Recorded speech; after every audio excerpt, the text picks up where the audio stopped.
Hello everyone, and welcome to DelftStack. If you want to connect to your computer remotely without needing someone physically there to accept the connection request, you must configure a password for unattended access in AnyDesk.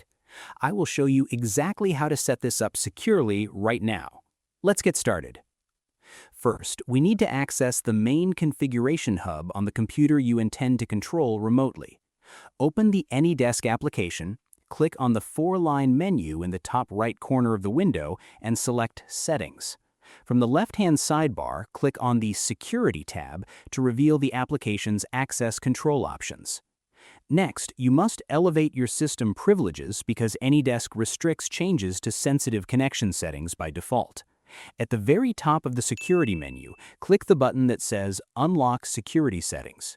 You will likely be prompted by the Windows User Account Control. Simply click Yes to grant administrative access and make the grayed out options available. Finally, you are ready to update your credentials.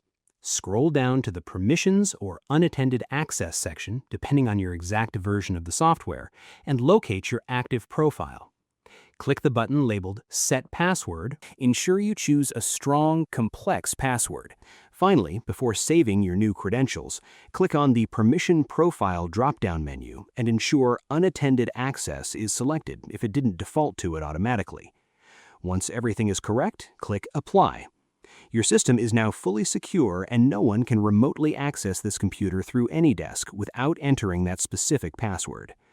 I hope you found this guide helpful. Please like, share, and subscribe for more technical tutorials. Thanks for watching.